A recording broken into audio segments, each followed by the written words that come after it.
E aí, galera do Tendência, aula de Biologia com a professora Ana Lia para o terceiro ano e o conteúdo Filo dos Nematelmintos, aula 1.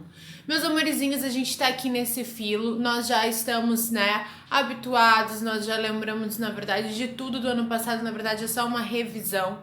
Pra ti que tá chegando agora, que não foi meu aluno no ano passado, vem tranquilo, tá tudo explicadinho aqui, fica bem de boa.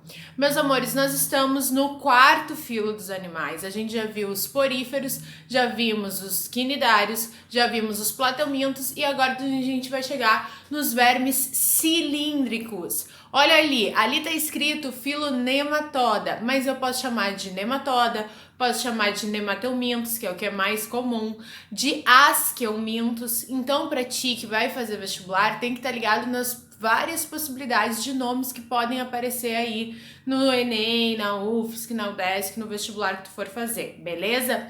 Outro detalhe importante, gente, nós temos que saber que nesse grupo só existem animais que pelo menos vão cair no vestibular, parasitas, ou seja, aqueles que causam doenças. Então, quando a gente está estudando os nematelmintos, além da gente estudar a parte embriológica, além da gente estudar anatomia e fisiologia, quais características que esses animais vão ter que os outros não tinham, a gente vai estudar os ciclos das doenças, das verminoses. No grupo anterior, a gente já estudou 3 verminoses, que era a teníase, a cisticercose e a esquistossomose, causada por platelmintos, e agora nós veremos as verminoses dos nematelmintos. Quem gosta dessa área de saúde, quem gosta dessas questões meio nojentinhas, porém muito importantes, de como que é esse parasita no corpo humano, como é a contaminação, quais são os sintomas, quais as medidas de profilaxia, ou seja, de prevenção, gosta bastante de estudar essa matéria.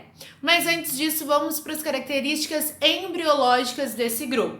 Então, eles, em relação à simetria, assim como os platelmintos, todos serão, exceto as estrelas do mar, daqui para frente, com simetria bilateral, ou seja, para eu ter duas partes do verme igual, eu tenho um local apenas onde cortar, que é aqui na parte central, pois os órgãos, as estruturas se distribuem bilateralmente, espelhadamente. Isso é uma das características. A outra característica que é comum aos grupos anteriores é o fato deles serem triblásticos, assim como os platelmintos, terem 3 tecidos embrionários, serem protostômios, ou seja, a boca é originada a partir do blastóporo, que é aquele orifíciozinho lá no embrião. Então, a boca surge primeiro. A gente sabe que praticamente daqui por diante todos os animais que a gente vai ver são protostômios, exceto os últimos 2 grupos que são os equinodermos e os cordados. Lembra, por que eu tô sempre comparando, gente? Porque a zoologia tem essa característica de comparar os grupos. A UFSC adora essa comparação, adora aqueles joguinhos, tinham aluninhos e eles fizeram um jogo. Que características eram desse filo? Que características era daquele outro filo? O UDESC também tem vindo com esses joguinhos sobre zoologia. Então, essa zoologia comparada, evolutivamente, comparando sempre os grupos que estão presentes e quais suas características, é uma questão bastante corriqueira, aqui nas nossas provas, que é o que nos interessa.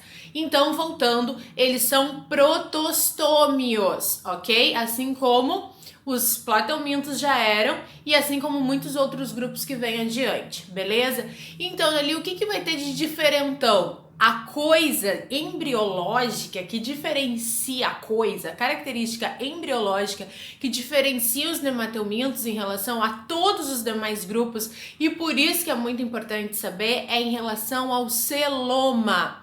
Eles são os únicos animais, o único filo que são pseudocelomados. O que significa ser pseudocelomados? Quando eles estão ali formando os folhetos embrionários, já tem 3 tecidos, a ectoderme, a mesoderme e a endoderme, ainda não está transformada nas estruturas, nos sistemas digestório, etc e tal. Ainda são 3 tecidos, existe uma cavidade entre esses tecidos. Quando os animais são pseudocelomados, essa cavidade ela se localiza entre a endoderme e a mesoderme. Então é como se fosse endoderme, aí tem um espacinho, mesoderme e ectoderme, ok? E essa cavidade vai ser o que vai dar a característica deles serem cilíndricos, diferente dos outros anteriores que não são, e também vai dar essa característica de ter um espaço para as estruturas se localizarem. A partir desse grupo, todos os demais são celomados. O que significa celomados? Que há uma cavidade embriológica e essa cavidade embriológica ela está localizada apenas na mesoderme, no interior do tecido mesoderme, enquanto que o pseudocelomado é entre a endo e a mesoderme, beleza? São os únicos. Então aí se está fazendo um resumo, a nota bem grande. São os únicos a serem pseudocelomados. É uma falsa cavidade embriológica, a gente também chama o pseudoceloma, beleza? A característica mais importante do grupo, não tem como estudar os nematelmintos sem saber dessa característica. Agora o sol tá batendo, tá tendo um baita reflexo aqui, né? Além da minha super iluminação, mas dá pra enxergar tranquilo. Outra coisa, existem animais de vida livre, de água doce e salgado, só que a gente não vai estudar. A gente vai estudar aqueles que parasitam seres humanos. Assim como existem muitos nematelmintos que parasitam teu cachorrinho, parasitam teu gato. É muito comum os cãezinhos, quando recém-nascidos, tem aquele barrigão, né? Aquela barriguinha cheia de vermes, que é até uma transmissão entre mãe e feto. Na verdade, na amamentação entre mãe e feto, não, e cachorrinho já. E a gente tem que dar vermífugo para eles e até para preservar a saúde deles e a sobrevivência. E é muito natural a gente ver nos nossos cachorrinhos, para quem cuida de cachorro, sair uns vermes, que parecem umas minhoquinhas brancas, são nematelmintos. Eles são cilíndricos, costumam ser nematelmintos. Mas a gente não vai estudá-los aqui porque a gente estuda aqueles de interesse para saúde humana, ok? Até tem um que a gente estuda de cachorro que a gente já vai ver, mas que no fundo chega a afetar o ser humano. Então, meus amores, a gente tem como os exemplos Ascaris lumbricoides, que é a famosa lombriga, tá? O nome popular, o nome vulgar é lombriga, e o nome do verme é Ascaris lumbricoides. Essa aí pode ser uma contaminação bastante fácil com a água, com os alimentos, a água não fervida, não filtrada, com os alimentos mal lavados, o hábito de não lavar a mão, então é bem comum. Mas o ciclo completo do animal que é mais difícil uma pessoa desenvolver. Ancylostoma duodenale, que causa ancylostomose, também conhecida como amarelão. O Necator americanus, que é um outro verme, não é outro nome, porque a gente sabe que nome científico só tem um. É um outro verme que também causa ancylostomose. Enteróbios vermiculares, que é o que causa a oxiurose ou enterobiose, que é uma doencinha bem fácil de aprender. E a Escherichia bancroft, que é a famosa filariose, a doença a filariose, também conhecida popularmente como elefantíase, aquele super inchaço de determinados membros devido à presença do verme. Beleza? Tudo isso a gente vai ver com calma.